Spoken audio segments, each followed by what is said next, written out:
श्रीमद् भगवद गीता के चतुर्थ अध्याय के 18वें श्लोक की चर्चा हम लोग कर रहे हैं।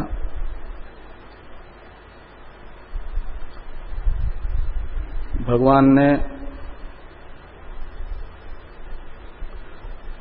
17वें श्लोक में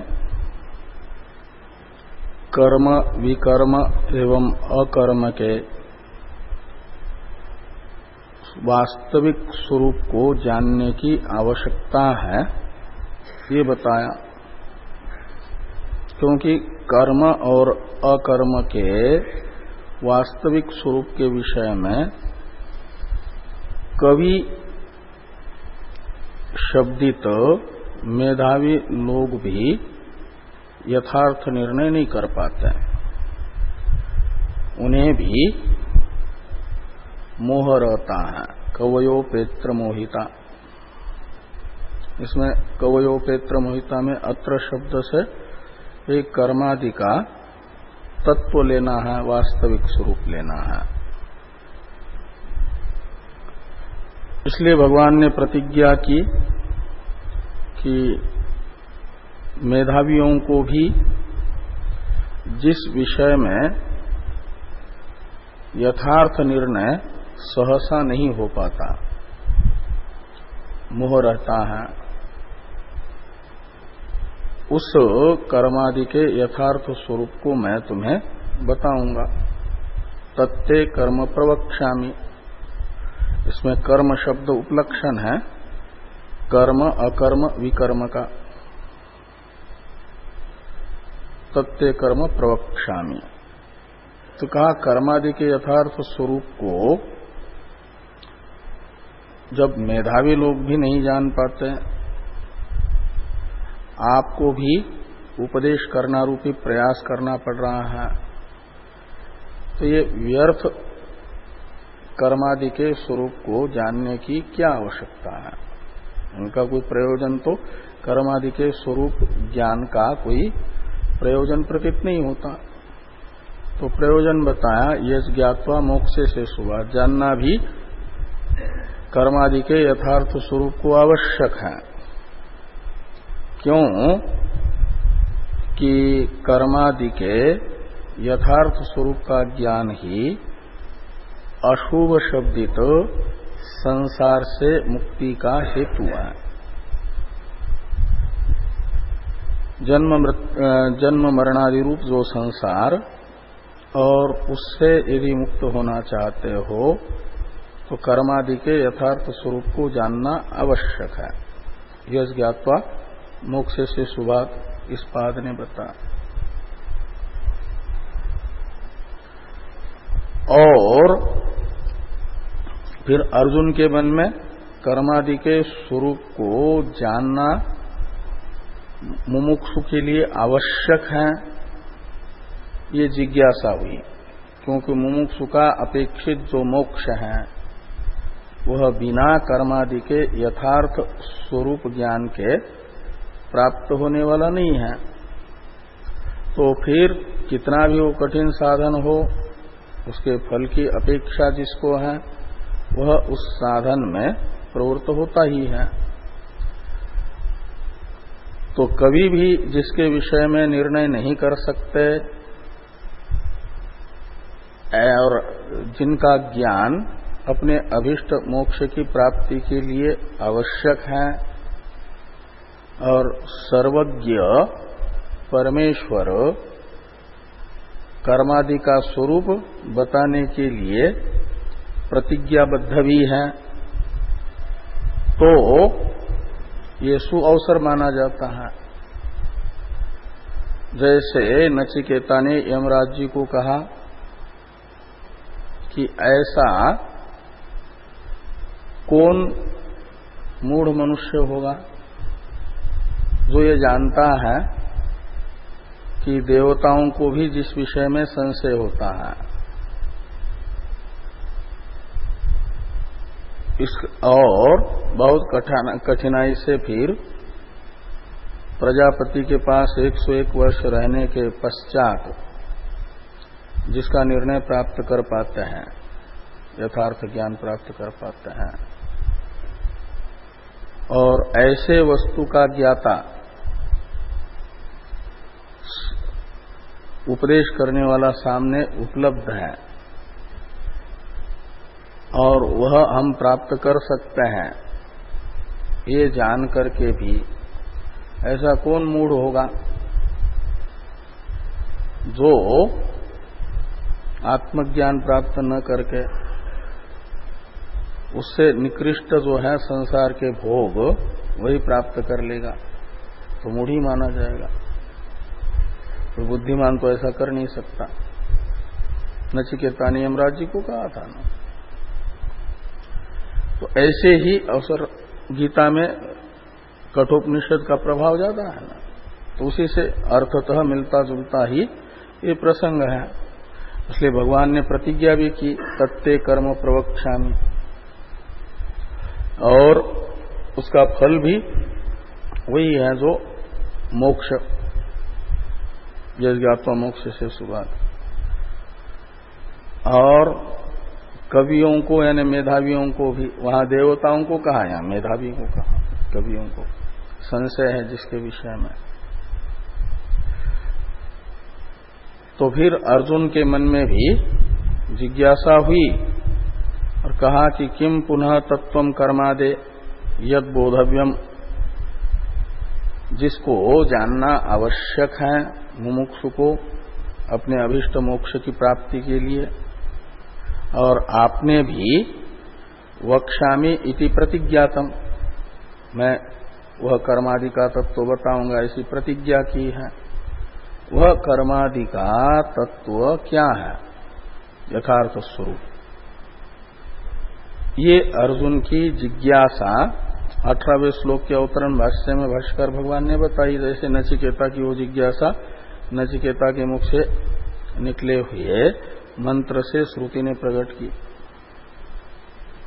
भगवान ने कहा उच्चते, कर्मादि का यथार्थ स्वरूप में मेरे द्वारा बताया जाता है, मया उच्चते, ये भगवान का वाक्य रहेगा। तो वो भगवान का वाक्य है जिससे भगवान कह रहे हैं 18वां श्लोक, कर्मण्य कर्मयः पश्येत् अकर्मणि च कर्मयः स बुद्धिमान मनुष्येषु स युक्तः स कृष्ण कर्म कृत। 18वें श्लोक का उत्तरार्ध तो अर्थवाद है, प्रशंसा बोधक वाक्य है। जो पूर्वार्ध के द्वारा कर्मादि का स्वरूप बताया गया है, उस कर्मादि के तत्व ज्ञान का प्रशंसक है उत्तरार्ध, और पूर्वार्ध में कर्म अकर्म के तत्व को बताया है। कर्मण्य कर्मयः पश्येद अकर्मणि च कर्मयः, इसमें कर्म शब्द से पूर्व श्लोक में कर्म और विकर्म जो दो बताए गए थे उन दोनों को लेना है। कर्मणो हेपि बोधव्यम बोधव्यं च विकर्मणः, इसमें कर्मण्य कर्मयः पश्येद में कर्मणि शब्द से कर्म और विकर्म दोनों को लिया जाएगा। इसलिए भाष्यकार भगवान कहेंगे कि कर्म शब्द का अर्थ है व्यापार मात्र, क्रियते यत्तत्कर्म। तो जो शरीर इंद्रिय मन से किया जाए, शारीरिक व्यापार, ऐन्द्रियक व्यापार और मानस व्यापार मात्र कर्म शब्द का अर्थ है। फिर उसके अवान्तर दो भेद होते हैं।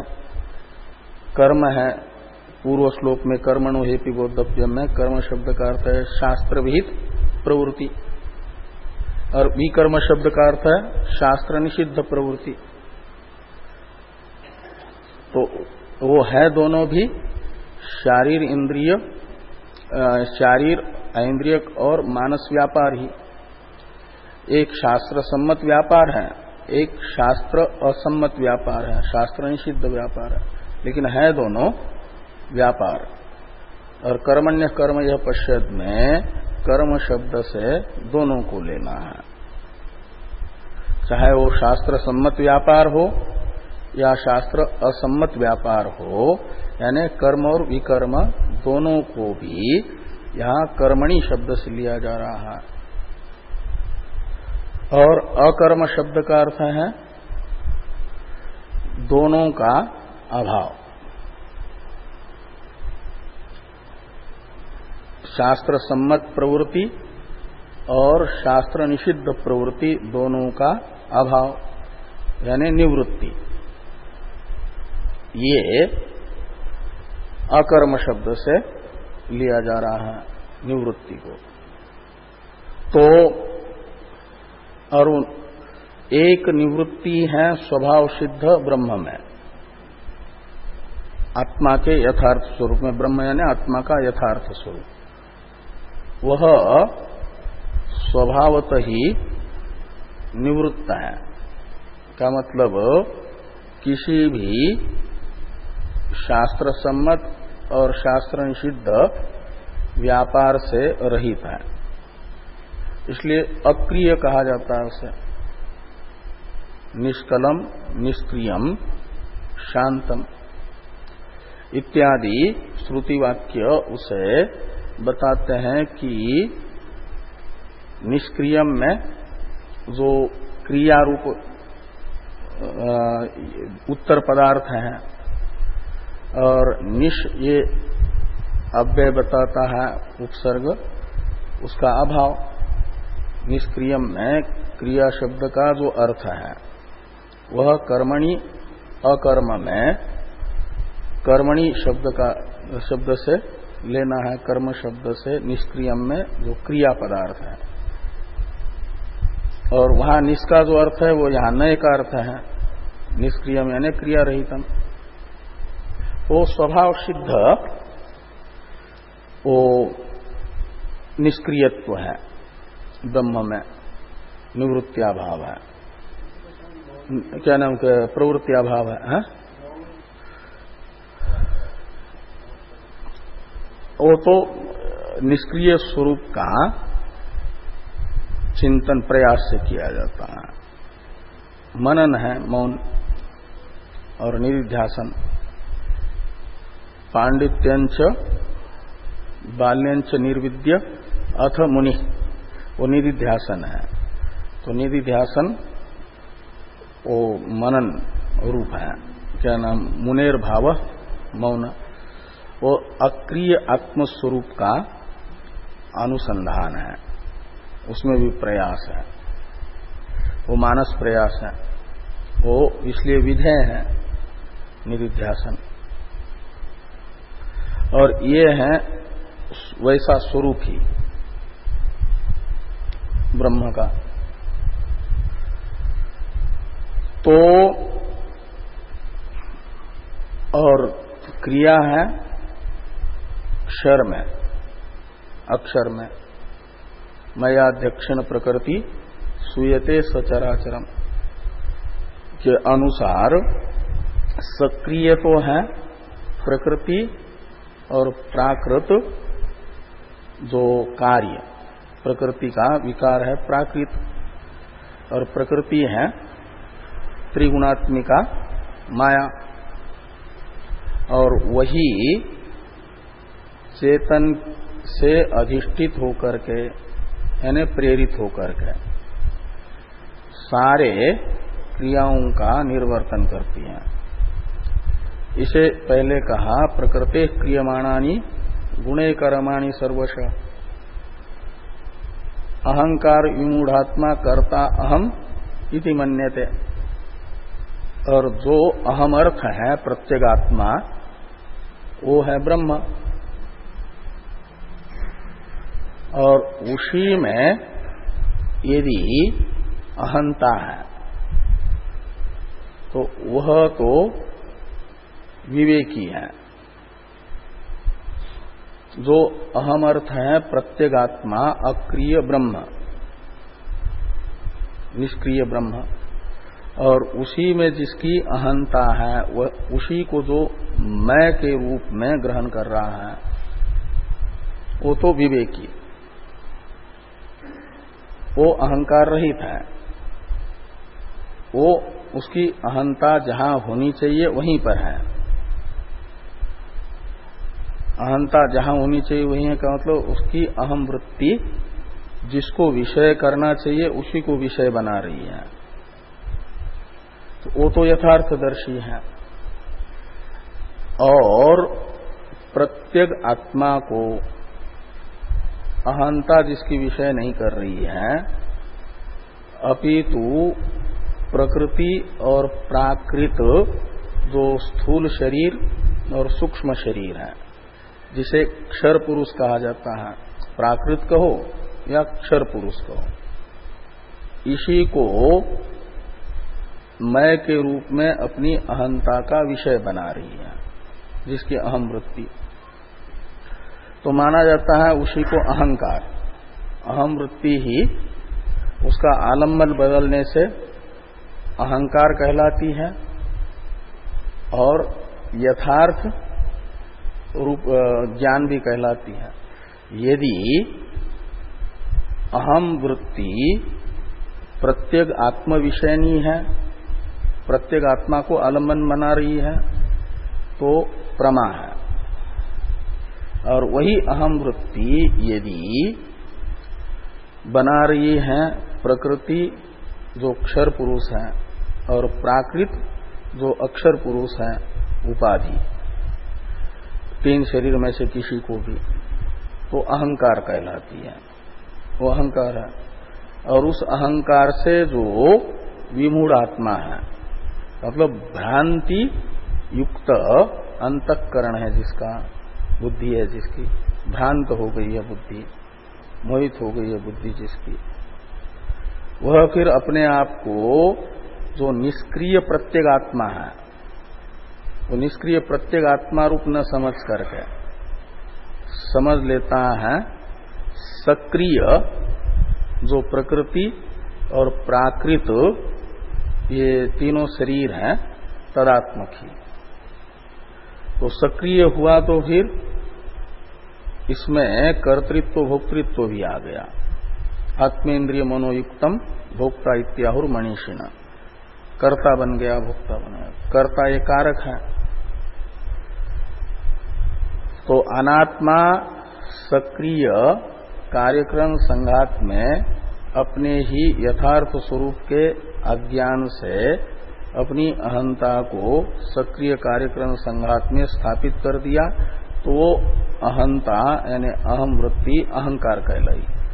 उससे अविवेकापन्न हुआ, मोह से युक्त हुआ, सम्मोह से अंतःकरण, उसे कहा गया अहंकार विमूढ़ात्मा। और फिर जिसकी दृष्टि में शरीर ही मैं है, तो शरीर की जो क्रिया है वह अहम अर्थ में देखेगा। अन्योन्याध्यास होगा ना, अध्यास भाष्य सुस्पष्ट है, तो कर्मण्य कर्म यह पश्चात अकर्मणि च कर्म यह समझ में आ जाएगा। तो अनात्मा शरीरादि का आत्मा में अध्यास, स्वरूप अध्यास, और आत्मा का सक्रिय अनात्मा कार्यक्रम संघात में संसर्गाध्यास। स्वरूप अध्यास नहीं है आत्मा का, सत्यान्द्रिते मिथुनी कृत्य, वो तो स्वरूप तो सत्य है, वो अध्यस्त नहीं होता, लेकिन संसर्ग अध्यास हुआ, तादात्म्य अध्यास हुआ। तो ये धर्मी अध्यास हुआ, तो फिर धर्मों का भी परस्पर अध्यास होता है।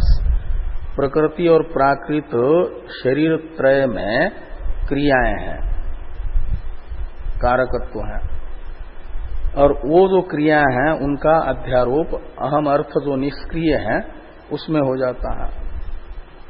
वो इतरेतर धर्माध्यास हुआ, धर्मी अध्यास पूर्वक। तो अक्रिय जो आत्मा है उसमें क्रिया देख रहा है, और आत्मा का जो अक्रियत्व है, कर्माभाव,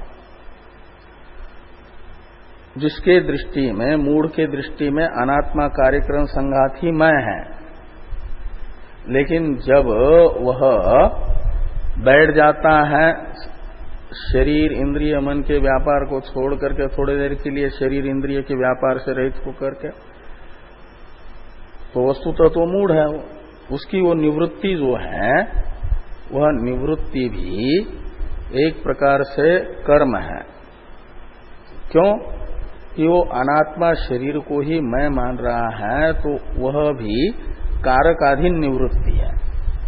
जैसे प्रवृत्ति कर्ता कारक के अधीन है, ऐसे उसकी वो निवृत्ति भी कर्तृकारकाधीन होने के कारण क्रिया ही मानी गई। उसका वो अकर्म भी, मूढ़ का जो अकर्म है, भगवान कह रहे हैं वह सक्रिय कार्यक्रम संघात के प्रयत्न से व्यापार को रोकना रूप निवृत्ति उसकी होने से वह निवृत्ति भी उसका वो कर्मा भाव भी कर्म है। और तत्वज्ञ का कार्यक्रम संघात प्रवृत्त हो रहा है, लेकिन तत्वज्ञ का उस कार्यक्रम संघात में अहम अभिमान नहीं है, और अक्रिय जो प्रत्येगात्मा है, वास्तविक अहम अर्थ, उस अहम अर्थ में ही उसकी अहंता स्थिर है। तो उस तत्वज्ञ के कार्यक्रम संघात का वो जो व्यापार है, वह व्यापार वस्तुतः अकर्म है, क्योंकि उसका वो कर्तृत्व अभिमान रूप अपने में कर्तृकारकत्व नहीं है।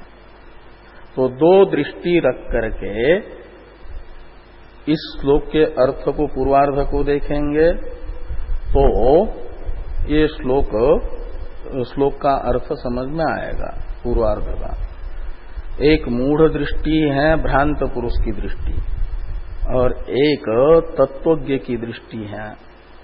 जैसे व्यवहार काल में जो भ्रम होता है, तो एक विवेकी की दृष्टि होती है कि यह रस्सी है, और भ्रांत पुरुषों की दृष्टि होती है, किसी के बुद्धि में सर्प का संस्कार है तो यह सर्प है, किसी के दंड का संस्कार है तो दंड है, किसी के माला का संस्कार है तो माला है, इत्यादि। तो ये अलग अलग दो दृष्टि होने से भ्रांत पुरुष के भ्रांति से रस्सी का ही जो अध्यारोपित स्वरूप है रस्सी में, उस अध्यारोपित स्वरूप का अनुवाद करके, विषय का, भ्रांति के विषय का अनुवाद करके विवेकी पुरुष जैसा कहता है कि नायम सर्प इयम रज्जु, यह सर्प नहीं रज्जु है। तो विवेकी भी सर्प का अनुवाद कर रहा है, लेकिन उसको वो जानता है कि भ्रांति सिद्ध सर्प है। भ्रांत पुरुष के भ्रांति से प्रतीयमान जो सर्प है वह वस्तुतः सर्प नहीं, रस्सी है। ये जो सर्प है वो रस्सी है। अयम सर्प रज्जु, ये जो सर्प है वो रज्जु है, ये हम रज्जु ऐसा कहता है। तो वो जैसे विवेकी की दृष्टि है, भ्रांत पुरुष के भ्रांति से सिद्ध विषय का अनुवाद करके कहता है। ऐसे भ्रांत व्यक्ति के लिए, मूढ़ आविद्यक दृष्टि वाले व्यक्ति के लिए जो कर्म है वह तत्वज्ञ के लिए अकर्म है, और भ्रांत व्यक्ति के लिए जो अकर्म है, अनात्मा सक्रिय कार्यक्रम संघात में आत्माभिमान करके व्यापार रहित होकर के बैठना, शरीर आदि को मैं मान करके खाली बैठे रहना, वह अकर्म नहीं है। वहां पर भी कर्तृत्व अभिमान होने के कारण, न करने का ही अभिमान होने के कारण, अहंकार पूर्वक कर्तृपूर्वक निवृत्ति होने से वह भी कर्म है तत्वज्ञ की दृष्टि में। ऐसा ये करके एक प्रकार से भ्रांति सिद्ध कर्म अकर्म का अनुवाद करके जो निष्क्रिय आत्म स्वरूप है उसका उपदेश भगवान कर रहे हैं, तत्व दृष्टि बता रहे हैं। तत्व दृष्टि है आत्मदृष्टि, और वो जो आत्मदृष्टि है वही नान्य पंथा विद्यते अयनाय तमेव विदित्वा अतिमृत्युमेति नान्य पंथा विद्यते अयनाय के अनुसार मोक्ष का साधन है। तो ये ज्ञात्वा मोक्ष से शुभात। तो कर्मादि का यथार्थ स्वरूप यही है कि प्रकृति और प्राकृत जगत कभी निष्क्रिय हो नहीं सकता, वो हमेशा सक्रिय ही रहेगा। और आत्मा कभी भी सक्रिय नहीं है, अक्रिय ही है।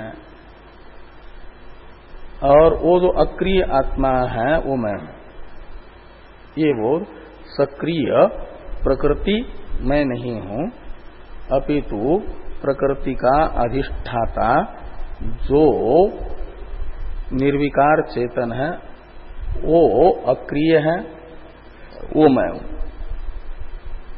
ये दृष्टि ये कर्मादि का तत्व है। कर्मादि प्रकृति का व्यापार है और आत्मा वस्तुतः निष्क्रिय है। ये दृष्टि यहाँ पर कर्मण्य कर्म यह पश्चेत अकर्मणि च कर्म यह। इसलिए भगवान ने पहले कहा चातुर्वर्ण्यम मया सृष्टम गुण कर्म विभागशः, लेकिन तस्य कर्तारम अपि माम विद्य कर्तार मव्ययम। उस चातुर्वर्ण्य का मायिक दृष्टि से मैं कर्ता होने पर भी तत्व दृष्टि से मुझे अकर्ता ही समझो। क्यों? कि तत्व दृष्टि से मैं अव्यय हूं, निर्विकार हूं, निष्क्रिय हूं, कारक नहीं हूं। तो जो कारक होगा वो न कर्ता होगा। कर्ता तो कारक विशेष है, तो कर्ता बनने के लिए पहले कारक बनना पड़ेगा। वो सामान्य है, बिना सामान्य के विशेष नहीं होता। तो मैं कारक ही नहीं हूं, मेरा वास्तविक स्वरूप कारक नहीं, अव्यय है, इसलिए कर्ता भी नहीं हूं। ये जो दृष्टि है वही दृष्टि भगवान ने यहां पर जिसमें है वह तत्वज्ञ है, वह बुद्धिमान है, वह योगी है, वह समस्त कर्मकृत है, ये बताया। निर्विकार स्वरूप में जिसकी अहंता प्रतिष्ठित है वही कर्म में अकर्म दर्शन और अकर्म में कर्म दर्शन करेगा। जो आत्मानात्मा का सुस्पष्ट बोध है, जिसको जो भी व्यापार है, चाहे वह विकर्म हो या कर्म हो और अज्ञानी की निवृत्ति हो, अकर्म, वो सब का सब क्रियाधीन होने के कारण, कर्तृअधीन होने के कारण कर्मकूटी में है। और वो प्रकृति का ही धर्म है, क्षेत्र धर्म है। और क्षेत्रज्ञन चापि मामिति, और माम का अर्थ है वो अव्यय परमात्मा अकर्ता। और वस्तुतः जो क्षेत्रज्ञ है जीव, वह अकर्ता है, वह प्रकृति का अधिष्ठाता है।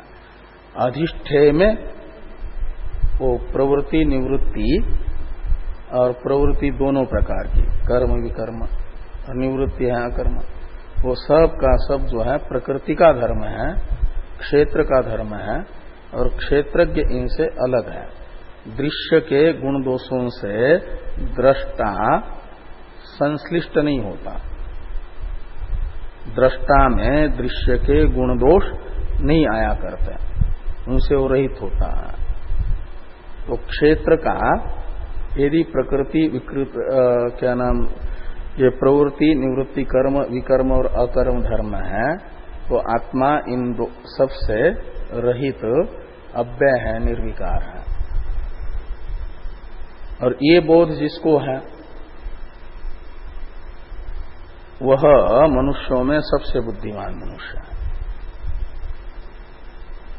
इसलिए कि मनुष्य जीवन मिला ही इसी के लिए है ये सबसे श्रेष्ठ लाभ को, उद्देश्य को जो पूर्ण करता है उसको बुद्धिमान माना ही जाएगा। मनुष्य जीवन का चरम उद्देश्य यही है, निर्विकार निष्क्रिय आत्मस्वरूप का मैं के रूप में करामलकवत बोध प्राप्त करना।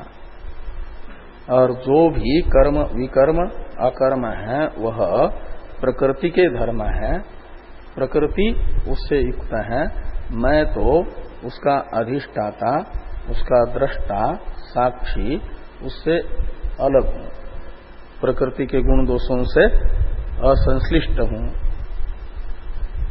ये जो निश्चय है, ये निश्चय प्राप्त करता है जो, उसे भगवान कहते हैं कि वो कृतकृत्य है। एतद् बुद्ध्वा बुद्धिमान स्यात् कृतकृत्यश्च भारत, उसने समस्त कर्मों को कर लिया, इसलिए समस्त कर्मकृत है वो।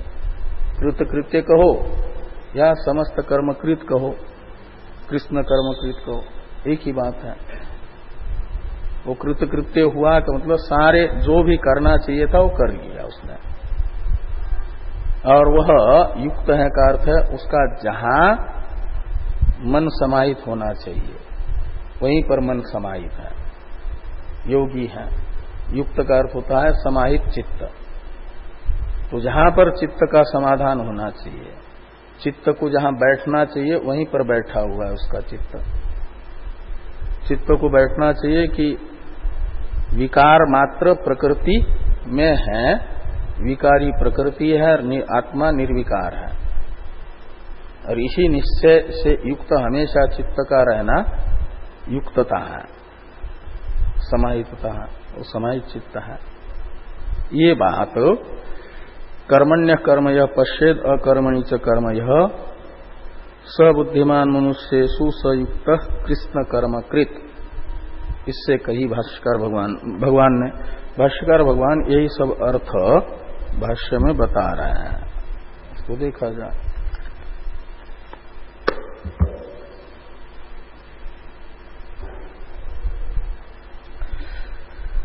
तो पहले शब्दार्थ बताते हैं भाष्यकार भगवान। प्रथम पाद का अर्थ करते हैं कर्मण्य कर्म यह पश्येत का।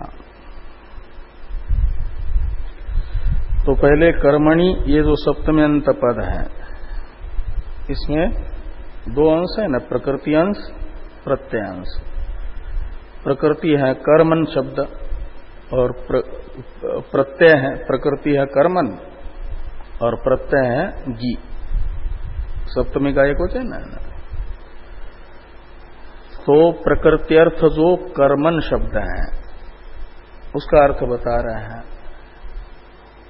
उसकी उत्पत्ति करके बता रहे हैं। वो भी कृत प्रत्यय होकर के बना है ना, डुक्रिय करणे धातु से मनिन प्रत्यय होकर के कर्मन शब्द बनता है, उसका सप्तमी का एक वचन कर्मणि है। तो वो जो मनिन प्रत्यय हुआ है क्री धातु से, तो वो कर्म अर्थ में हुआ है। मनिन कर्म अर्थ में होने के कारण कई अर्थों में होगा ना, कर्ता अर्थ में, कर्म अर्थ में, करण अर्थ में, यहाँ कर्म अर्थ में हुआ। धातु अर्थ, धातु है डुक्रिय करणे, करणारूप अर्थ, और कर्म अर्थ में मनिन प्रत्यय हुआ तो क्रियते यत्तत् कर्म, ऐसी कर्म अर्थ में व्युत्पत्ति भाष्कर भगवान कर रहे हैं। किसकी? प्रकृति की, यानी प्रकृति अर्थ बता रहे हैं। कर्मणि शब्द में दो जो प्रत्यय अर्थ प्रकृति अर्थ, उसमें से प्रकृति अर्थ बता रहे हैं। तो कर्मणि ये प्रतिग्रहण हुआ और प्रकृति अर्थ हुआ कि कर्म यानी क्रियते इति व्यापार मात्रम, क्रियते इति कर्म, ऐसी उत्पत्ति है। यानी कर्म अर्थ में मनिन प्रत्यय है और उसका अर्थ कर रहे हैं व्यापार मात्रम। शरीर, इंद्रिय, मन, बुद्धि के व्यापार मात्र को यहां पर कर्म शब्द से बताया जा रहा है, जिसको 17वें श्लोक में कर्म और विकर्म शब्द से कहा गया, कर्म है शास्त्र सम्मत प्रवृत्ति, विकर्म है शास्त्र असम्मत प्रवृत्ति, शास्त्र निषिद्ध प्रवृत्ति विकर्म कहलाता है 17वें श्लोक में। लेकिन यहां कर्म और विकर्म दोनों को भी कर्म शब्द से लिया जा रहा है, इसलिए भाष्यकार भगवान ने कहा व्यापार मात्रम। व्यापार मात्र में तो विकर्म भी आ गया और कर्म भी आ गया, शास्त्र सम्मत प्रवृत्ति भी आ गई, शास्त्र निषिद्ध प्रवृत्ति भी आ गई। तो व्यापार कर्म हुआ व्यापार मात्रम, और प्रत्यय का अर्थ बता रहे हैं तस्मिन, ये सप्तमी है ना, इसलिए तस्मिन यानी कर्मणि, तस्मिन शब्द का अर्थ निकलेगा कर्मणि यानी व्यापार मात्रे, कर्मणि का अर्थ निकलेगा व्यापार मात्रे।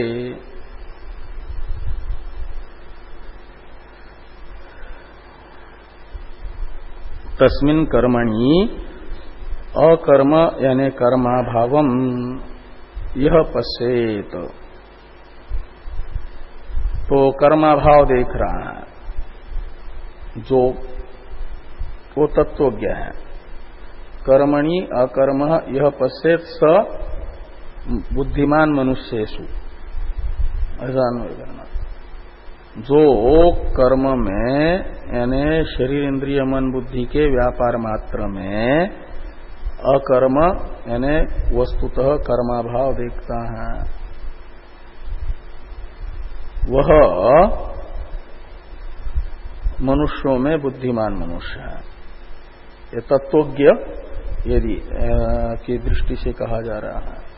शरीर इंद्रिय मन व्यापार कर रही हैं जिस समय, उस समय जो शरीर आदि को ही मैं समझता है, वो कभी अपने को उस समय निष्क्रिय नहीं मान सकता, वो मान लेगा मैं कर रहा हूं। यदि स्वाध्याय कर रहा है तो इस समय मैं स्वाध्याय कर रहा हूं, यदि जप कर रहा है तो जप कर रहा हूं, यदि ध्यान कर रहा है तो ध्यान कर रहा हूं, और यदि कोई निषिद्ध कर्म कर रहा है तो ये कर्म कर रहा हूं। ऐसे उन व्यापारों का जिसके बुद्धि में अनात्मा शरीर आदि के साथ तादात्म्य संसर्ग आत्मा का होने से वही अपना स्वरूप है, वह शरीर इंद्रिय मन बुद्धि के सब व्यापार काल में कभी अपने आप को अकर्म नहीं देख सकते, कर्म रहित नहीं देख सकते।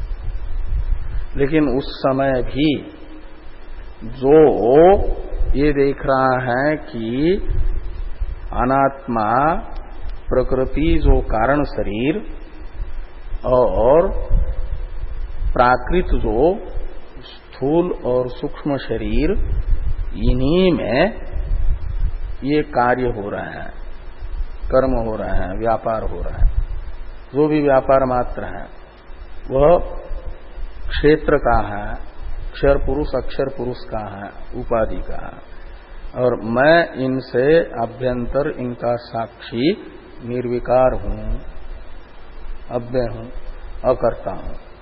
तस्य कर्तारम अपि माम विद्या कर्तारम, ये जो भगवान की दृष्टि है तत्व दृष्टि, उस तत्व दृष्टि से जो संपन्न है वही ऐसा अकर्म देख सकता है उस समय भी अपने आप को। ये प्रकृति में कर्म हो रहा है, मैं इस समय भी अकर्म हूं, क्रिया रहित हूं।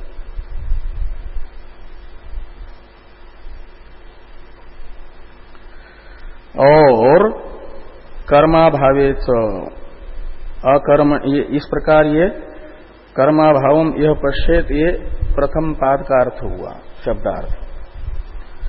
और द्वितीय पाद है अकर्मणि च कर्म यह पश्येत की अनुवृत्ति आएगी। उसका अर्थ कर रहे हैं कि कर्मा अकर्मणि च यानी कर्माभावे कर्तृतंत्रत्वात् प्रवृत्ति निवृत्तियो वस्तु अप्राप्यैव ही सर्व एव क्रियाकारकादि व्यवहार अविद्याभूमो एव यह पश्येत यानी पश्यति। तो ये अकर्मणि च यानी कर्माभावे कर्म यह पश्येत, ऐसा अन्वय करिए। बीच में तो थोड़ा और भी अध्ययन करके व्याख्यान के लिए पदों का व्याख्यान किया है ना। तो कर्माभावे कर्म यह पश्येत, स पश्येत, ये लिंग लकार का अर्थ अपेक्षित नहीं है, इसलिए भाष्यकार भगवान उसका अर्थ पश्यति, वो आपके लट लकार का ही ऊपर ये कर रहे हैं ना प्रयोग, पश्यति यानी पश्यति। तो जो कर्माभाव में कर्म देख रहा है, उसमें सप्तम्यंत अकर्मणि शब्द से लेना है अतत्वज्ञ का, मूढ़ व्यक्ति का जो अकर्म है। मूढ़ व्यक्ति की दृष्टि में अकर्म क्या है? शरीर इंद्रिय मन बुद्धि के व्यापार से रहित होना। उस समय शरीर इंद्रिय मन बुद्धि के व्यापार से रहित होकर कैसे बैठ गया, शरीर उसके मन और बुद्धि तक तो दृष्टि भी नहीं पहुंचती। शरीर इंद्रिया अपना अपना व्यापार छोड़ करके ऐसे तुष्णिम भाव में आ गया, जैसे अर्जुन तुष्णिम भाव में बैठ गया प्रथम अध्याय में, न योत्से इति गोविंद मुक्त्वा उक्त्वा तुष्णिम बभूव। वो जो अर्जुन का तुष्णिम भाव है, गीता का ज्ञान प्राप्त करने से पहले, वो है यहां अकर्म शब्द का अर्थ है, मूढ़ दृष्टि का अकर्म। और उसमें जो कर्म देख रहा है वो उसका अकर्म भी, कर्मा भाव भी, व्यापारा भाव भी वस्तुतः व्यापार है। क्यों? उसका वो जो अकर्म है, कर्मा भाव है, वह भी कर्म के तरह कर्तृ अधीन है। उसका न करना भी कारकाधीन है। जो कारकाधीन होता है उसको क्रिया कहा जाता है। उसका वो न करना भी कारकाधीनत्व उसमें होने के कारण वो क्रियात्व का प्रयोजक है कारकाधीनत्व। जो कारक अधीन होगी वो क्रिया होती है, कर्म होता है।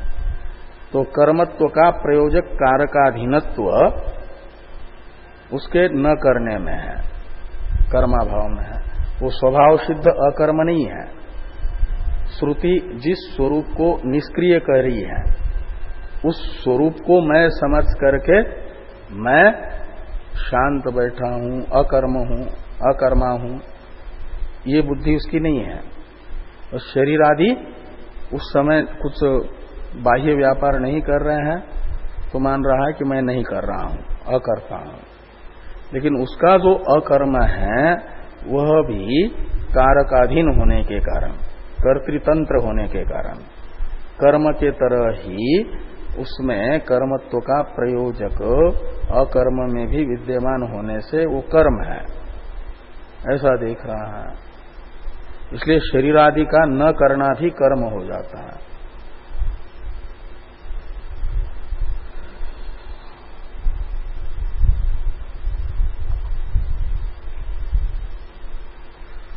तो कर्माभावे कर्म यह पश्यति, ऐसा क्यों? तो कहते कर्तृतंत्रत्वात् प्रवृत्ति निवृत्तियो हो। जो प्रवृत्ति है अज्ञानी की और अज्ञानी की निवृत्ति भी है, उन दोनों में भी कर्तृतंत्रत्व होने से, कर्तृ अधीनत्व होने से, कारक अधीनत्व होने से, इसलिए मूढ़ व्यक्ति का, जिसको आत्मानात्म विवेक नहीं है,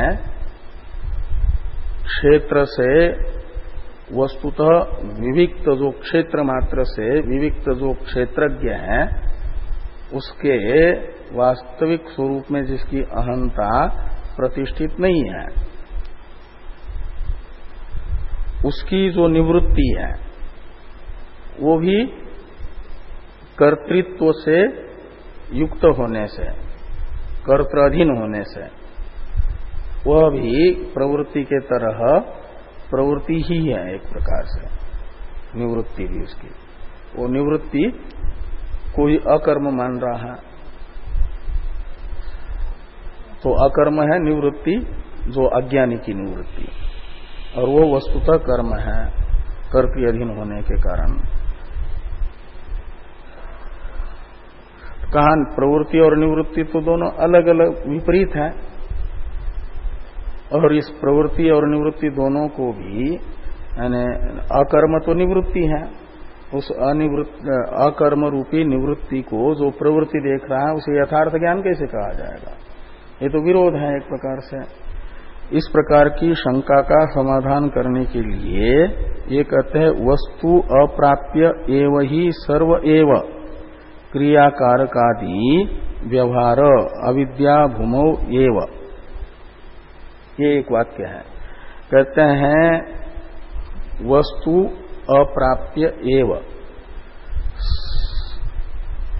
सर्व क्रियाकारकादि व्यवहार। जब तक वस्तु यानी अधिष्ठान, द्वैत का अधिष्ठान है अद्वैत प्रत्येक अभिन्न ब्रह्म, वो है वस्तु, और उसे अप्राप्य यानी अधिष्ठान का मय के रूप में अनुभव किए बिना, उसकी प्राप्ति है, वस्तु की प्राप्ति होती है, जो नित्य प्राप्त है उसकी प्राप्ति का अर्थ होता है उसका अनुभव, उसकी उपलब्धि, ज्ञान। तो वस्तु अप्राप्य का अर्थ निकलेगा वस्तुम अज्ञात्वैव, मतलब जगत अधिष्ठान जो ब्रह्म है प्रत्येक अभिन्न, उसका मय के रूप में अनुभव किए बिना ही वस्तु अप्राप्य का अर्थ होगा। जो भी व्यवहार हो रहा है वस्तु अप्राप्य का अर्थ हुआ प्रत्येक रूप से ब्रह्म का अनुभव किए बिना जो व्यवहार हो रहा है वो सब का सब कैसा है? वो सर्व एव क्रियाकारकादि व्यवहार अविद्या भूमौ एव, वो अविद्यावस्था में हो रहा है।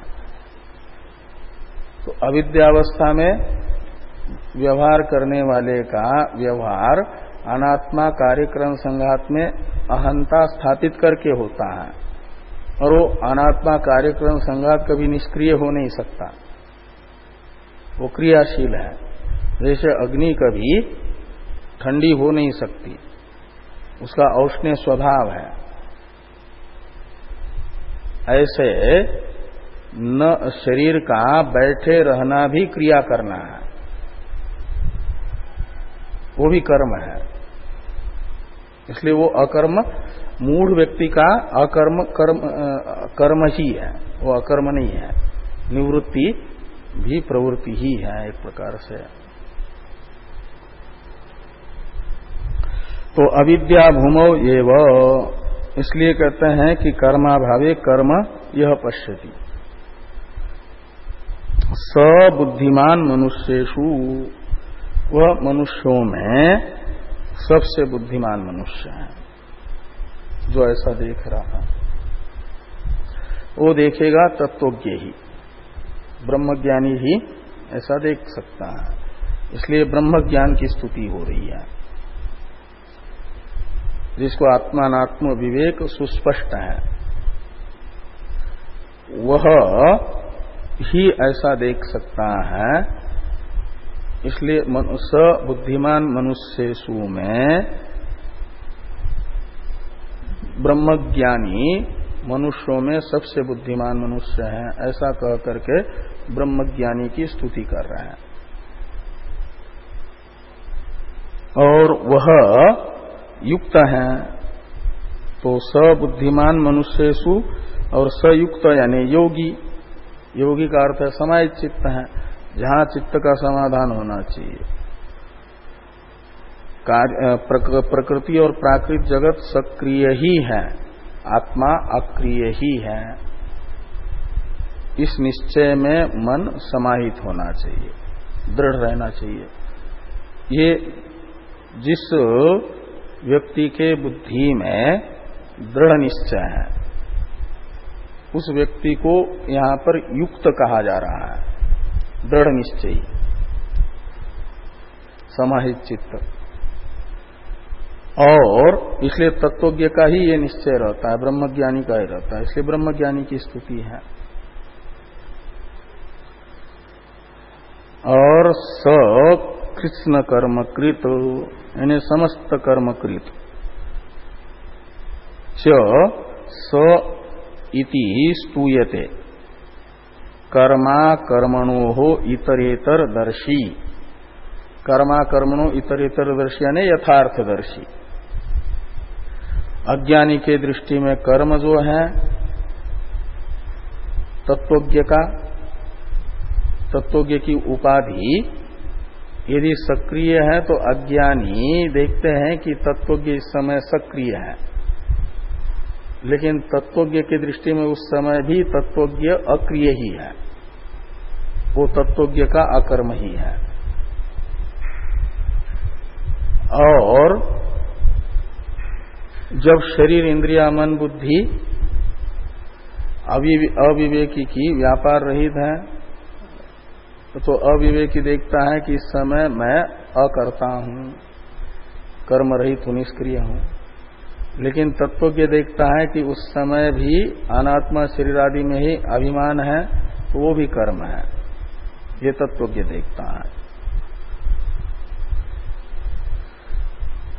ये है इतरेतरदर्शी, कर्मा कर्मणो हो इतरेतरदर्शी, यानी वो तत्वज्ञ है। और उसकी स्तुति की जा रही है ब्रह्मज्ञानी की। कर्मा कर्मणो हो इतरेतरदर्शी हुआ ब्रह्मज्ञानी, और उसकी ये प्रशंसा है, ब्रह्मज्ञान की प्रशंसा है। अब इस प्रकार शब्दार्थ बता करके अब तात्पर्यार्थ निकालने के लिए आक्षेप और समाधान किया जा रहा है। केवल अतत्वज्ञ के दृष्टि से शब्दार्थ देखेंगे पूर्वार्ध का तो विरोध प्रतीत होगा ही।